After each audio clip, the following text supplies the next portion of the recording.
Afternoon, guys. Yes, it is the afternoon and it's dark. It's about 2 o'clock in the afternoon. Slept in a little bit today. We've been out for about an hour or so I haven't been doing any filming. But yeah, it started to rain, and yeah, I think it's just making things even more treacherous on the roads, because it's like the rain is just turning into ice. I've already slid down one hill, but the car seems to handle it pretty well. So we had a little bit of luck yesterday with the Northern Lights, but we kind of gave up in the end because it was getting really cloudy and it was just freezing cold as well. So we just thought we'll just leave it for that, not for yesterday night. But yeah, tonight we're gonna try again.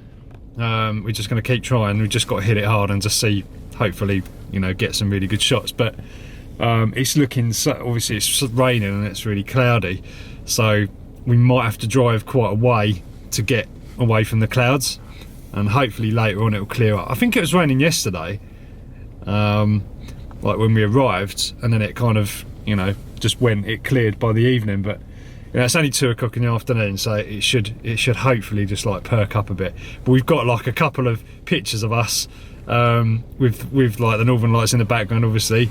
So, you know, if all else fails, at least we've got them. But it'd be nice to get some really good, you know, good shots. Right, guys, to avoid going all the way back to the airport to charge, I've managed to find a parking thing, and it's just basically like a wall outlet. I think this should be locked, because I think it's something to do with these guys, but I'm just going to risk it because there's no other plug sockets around. And so this is the setup you get. It's just like a normal socket, and then you've got this. I think this basically just converts like a 13 amp plug socket into a Type 2 charger, so that goes in there. So I think it's probably going to be something like, I don't know, like 12 miles per hour charging, but we'll see. Hopefully no one else will want to use, well, there's one charging point free anyway, so we just come back to the car. It's it hasn't really charged much. I'm not sure if somebody's turned it off or something's happened, but yeah, it's only got about halfway. So we're gonna have to take it to the airport, give it a top up. Right, just looking at the Aurora app, it's showing, whoa, that's pretty good. It's showing 22% chance of seeing the Northern Lights tonight in the current location. Well, before we thought it wasn't going to be that great because there's been quite a lot of cloud cover, but I don't know if you can see that. It's been a bit of a break of the clouds, but anyway, we're just charging again. But we did go on a bit of a goose chase last night, so we did use quite a bit of power doing all that. You can see on here it's gone up. It's gone up quite high, 22%. So might be in luck tonight. Don't know if you can tell by my voice, but I'm feeling a bit rough right now. This cold is really hard to shake, and it's even harder when you're in sort of the Arctic climate, I think. But nah, soldiering on. It is impressive how fast this actually does go up, considering, you know, the size of the battery in these things, but just shows you how far it's actually come. It's probably still not going to be quick enough for the majority of people. I mean, these things are still really designed for like short journeys and, you know, charging at home, but I did think this car would have slightly more range than it does though.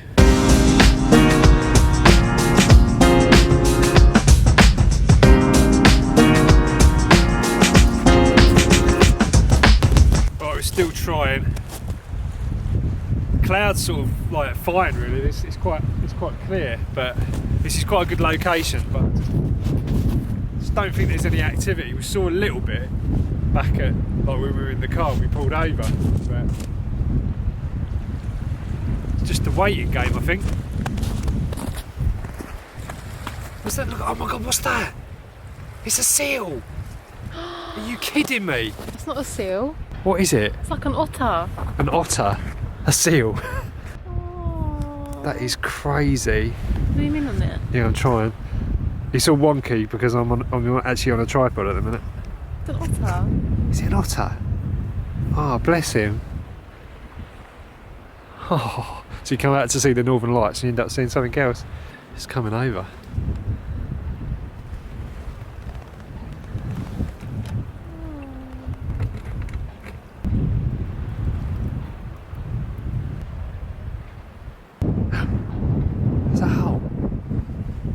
He's just gone in there. He's rolling on his back. I don't know why I thought a seal. It was a seal because it was walking. It's got 4 legs. Since when do seals have legs? Don't try and get out of it now. We're having a spot of trouble. This is just basically pure ice, and you can't walk on it. Not with even with our snow boots on.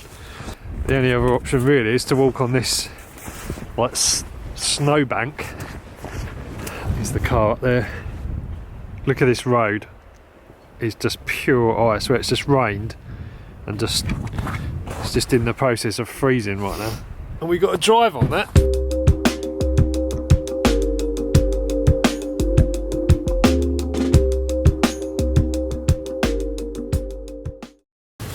Right, it's the next day now. No luck with the Northern Lights anymore after that first little flutter that we saw.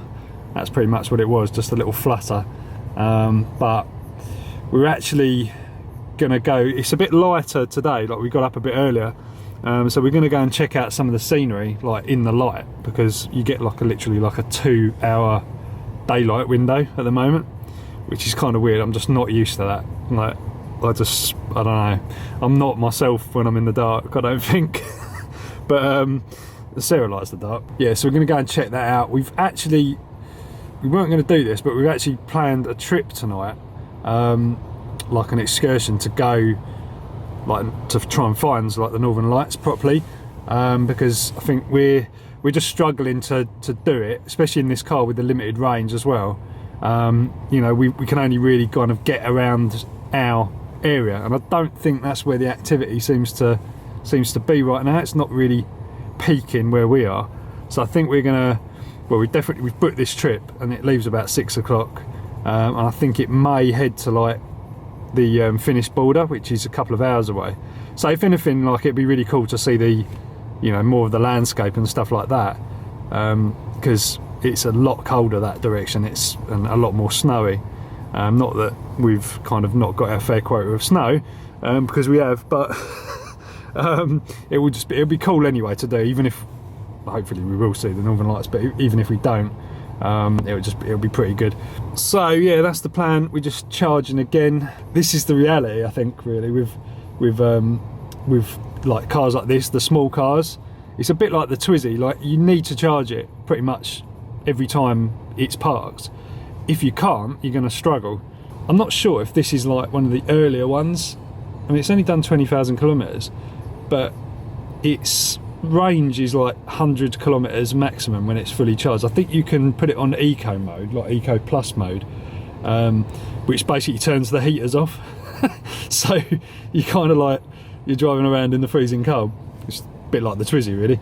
But yeah, so you can eke out the miles a little bit, but you know, nowadays I think like the Zoe, the new model Zoe, is like the Renault Zoe is on like 200 miles. I think it's got like a 200-mile range, not kilometers, actually miles.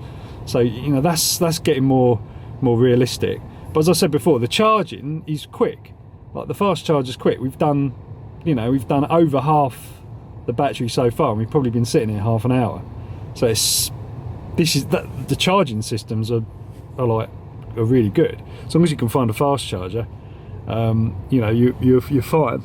But other than that, you just got to leave it on charge overnight. So yeah, I'm impressed with this little car though. Like the acceleration, like as everybody said, like it beats like an M3. That's what everybody says, and that I can believe that, because you know that it is very, very sharp on acceleration. And it's kind of weird because it's kind of not a sports car. If that makes sense. It's not got sports suspension. It doesn't feel like a sporty car. It just feels like your average luxury car, but it just shifts. And I've seen they're bringing out a new i3 Sport. I haven't read that much into it, but I've heard recently, I think they launched it at CES, but it's basically like a sport version, and I don't know what it looks like. Presumably it's got some more fancy kit on it and some better suspension, but I don't think they've changed anything with the performance of it. I think they may have just sacrificed range for performance, if you really want that.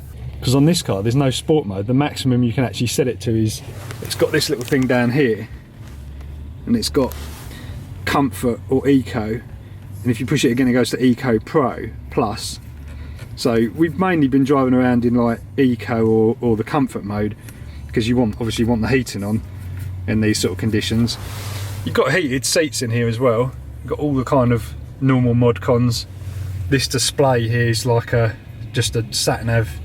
It's quite basic, there's not really too much to it. What I don't really like is the fact you can't really see any useful information on the display. Like, you can't see how much power you're using, kilowatts, stuff like that. Maybe there's a way. I don't know if there's any other i3 owners out there that know how to do it, but like particularly in the Zoe you can actually see your kilowatts as you're driving, which is quite useful. I mean, even like petrol cars now, you can see your miles per gallon as you're driving, and I don't know how many people look at that, but it's quite interesting to see, you know, what you're actually using.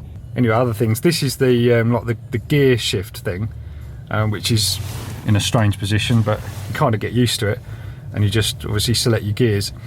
And as with all like electric cars, obviously there's no gearbox or anything, so you've got a big open area there, so you can even stick like a shopping bag there, which is quite handy.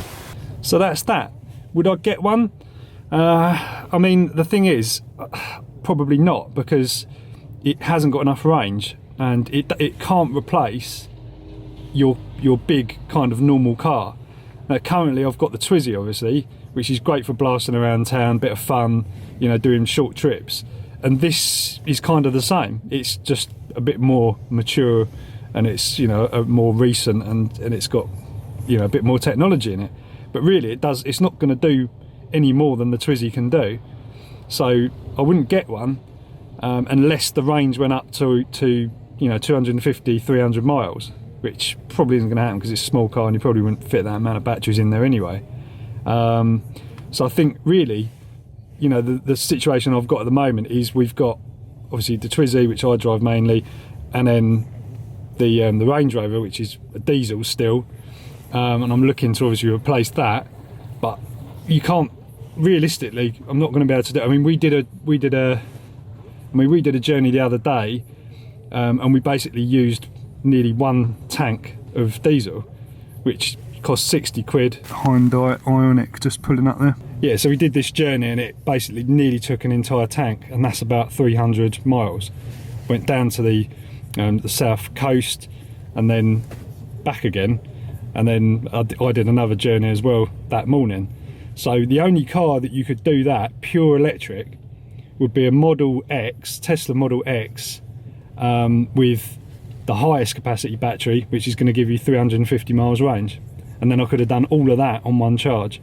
But any other car out there, you're not going to do it unless it's a hybrid. So yeah, it's interesting stuff. Guys, check how quick the i3 is from 70 kilometers an hour. Whoa! That's where we were last night, wasn't it?